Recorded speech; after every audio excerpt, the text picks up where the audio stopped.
As I mentioned, speaking of the cross and of suffering is especially appropriate on this 20th anniversary of 9/11, especially right here in New York City. I'm sure we all have our stories, at least those of us who were born then. I was actually assistant pastor at St. Joseph's Church in Greenwich Village on that day, just a mile and a half from Ground Zero, as we call it. So we saw the whole thing unfold in real time. And of course, as you know, there were untold numbers of acts of heroism and kindness that day and on the days that followed. But as we look, and as many retrospectives have looked at the 20 years since, not such a pretty picture. Because our response, well, what have we become? We've become fearful and hateful and suspicious and xenophobic and militaristic and gun-toting and exclusive and narrow, anti-democratic, the whole thing.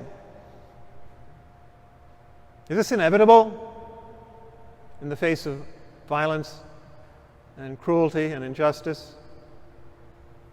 Well, if we just follow our knee-jerk human reactions, of course it's inevitable. History is full of it. So, let's look at what our faith proposes to us.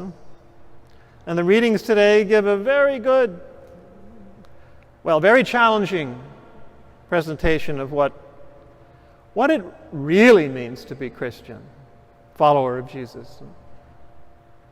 Now just look at the gospel. Jesus asks them, and Jesus asks us, "Who do you say I am?" How do you understand me and who I am? It's still a question. The question, perhaps. And Peter says, very correctly, "You are the Christ, the anointed one, the one who's going to change things." And then what does Jesus do? Something very surprising. He says, "Don't tell anybody." Why not? Because, as we see elsewhere in the gospel, as soon as you start telling people, "Oh, he's the Christ," that means he's going to be the one to restore power and bring us back, to be kings of the world and, free us from political oppression, blah, blah, blah. And, of course, that's not what he was about at all. So don't tell anybody I'm the Christ. They're not going to get it. They'll totally misunderstand it. And I propose, and I suggest, that that's exactly what we've done over 2,000 years. We didn't get it, and we completely misunderstood it, and we don't propose it in the right way. So what's the right way? Well, Jesus goes on to say. And look, right away, Peter, who's just said the right thing, says the completely wrong thing. "Oh, this will never happen to you, Jesus." And Jesus says, "You're thinking like human beings do. Typical knee-jerk reactions in the face of suffering and injustice. But God's way is different, and my way is going to be different." So that's exactly why after they've just been assured that he's the Christ, he says, "So this is the way it's going to work, and should continue to work throughout history. Pick up your cross. I'm going to be cruelly killed and cast aside, and on the third day rise." That's the way. And if you guys want to follow me, you've got to behave as I do. And if you try to save your life in this world, keep the power, keep the security, keep the defensiveness, keep the separation, keep the upper hand, you'll lose it. You're all going to die anyway, one way or the other. But if you enter into my secret and lose your life willingly, like me, you'll discover the secret of eternal life. What does he mean? How does that work? Well, it's what you do in the face of injustice and oppression and violence. Do you ultimately wind up responding, as we often have, with more violence and more oppression and more injustice? Or do you do that? It's so astounding that here we have these huge crucifixes in all these churches, and I've been carrying them around for 2,000 years, and we don't get it. What is that saying? Well, of course, we managed to get all sorts of theories from the very start about, well, God was really mad at us, and the only way he could have justice restored is if his own son gave him a bloody sacrifice, the bloodthirsty God who wanted a bloody sacrifice to put us back rights with him. That's horrible. That's blasphemy. That's not who God is. But that's sure what we became. If God is violent and bloodthirsty like that, killing the innocent, his own son, well, then we can be too. Violent and bloodthirsty and conquering in the name of God, of course. Sister Elizabeth Johnson, in her wonderful book, Creation and the Cross, dismantles this whole thing. So how do we understand it then? Well, just the way Jesus presents himself. He's showing us, and continues to show us, this is what you do in the face of the prophet who inconveniences your system and your preferences and your agendas, the religious and political agendas that killed Jesus. This is what you do, you humans. I'm showing you very clearly, so you get it. But we didn't get it. God was doing the injustice. No, we did that. God did not do that. God transformed it and used it for our good, yes. But that wasn't God's will. That was our will. We did that. That's the first thing. Second, Jesus is saying, and how did I live this? In the face of cruelty and injustice and violence, what did I do? Did I go out and conquer, or did I resist? Did I act violently and angrily and hatefully myself? No. The same Jesus who during his lifetime had said very clearly, love your enemies, do good to those who hate you, pray for those who persecute you, which we've never done, of course. He showed it in his life and death just how that is done. Didn't he say in the gospel, put away that sword in the garden? St. Peter, couldn't I just call upon my Father for 12 legions of angels right now and disperse everybody? But he didn't, because that's not how God works. That's not how salvation works. And when he rose from the dead, he didn't curse from the cross, right? He didn't curse his executioners. This is unjust and I hate you all. Father, forgive them. They know not what they do. Into your hands I commend my spirit. And when he came back from the dead, what did he do? Did he go on a rampage and a campaign against all those who had killed him and betrayed him? No, he reassured Peter. And the only thing he said to people when he rose from the dead was, peace be with you. You killed me, but I wish you peace. Did we say that after 9/11?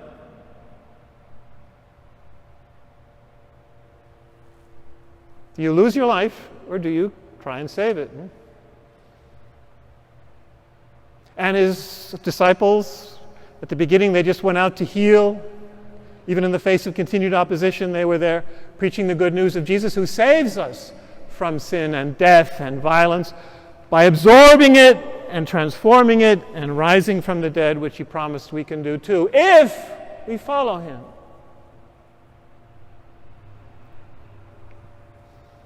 But otherwise, we transformed faith into, a list of beliefs rather than be challenged by this behavior challenge. We transform it, you've got to subscribe, belong to our club and subscribe to these beliefs, and if you give a different formulation, a few letters different, then we're going to burn you at the stake. That fits perfectly into what the second reading is saying. You have faith without works, and of course faith is, very narrowly and, ridiculously understood as, subscribing intellectually to a list of beliefs. Come on. God, that's not what God cares about. God cares about our life, our practice, how we behave.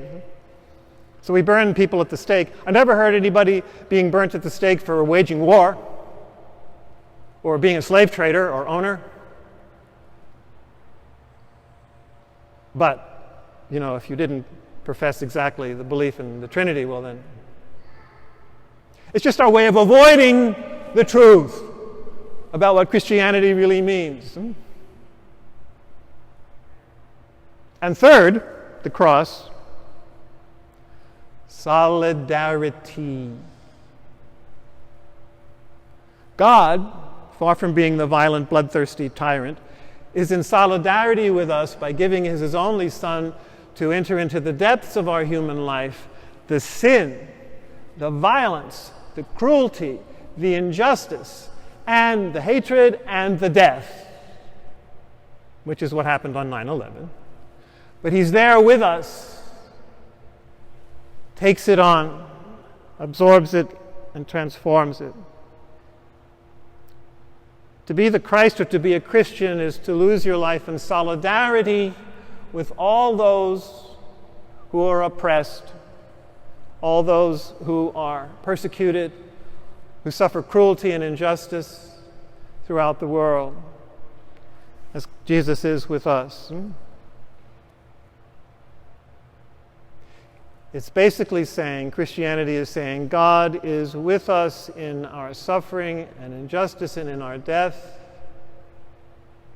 And as long as we leave it up to him and live as Christ did, responding with blessing in the face of cursing, love in the face of hate, forgiveness in the face of violence. If we live it that way, we'll come out this other side, and so will the whole universe. But if it's just an eye for an eye and a tooth for a tooth and violence for violence and cruelty for cruelty is the way we've gone in our military campaigns without end and in our country today, well, you're going to lose your life. We're losing it. In all sorts. We're losing it. We're really losing it. But it's a call to begin finally to understand what Christianity is like, who Christ is, what that means, and how that works.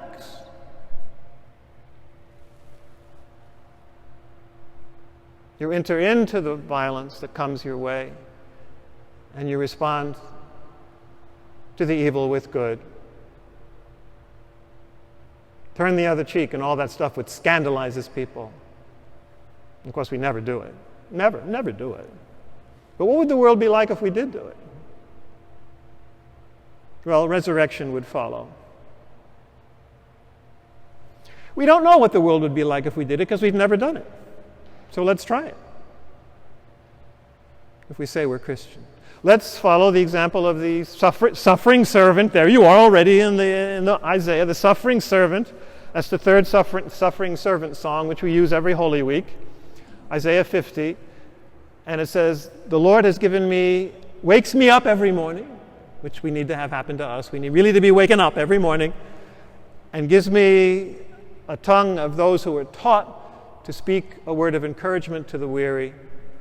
So we need to be taught every day and be given a tongue and a speech that can bring forgiveness and peace and reconciliation, and encouragement to the weary in this world.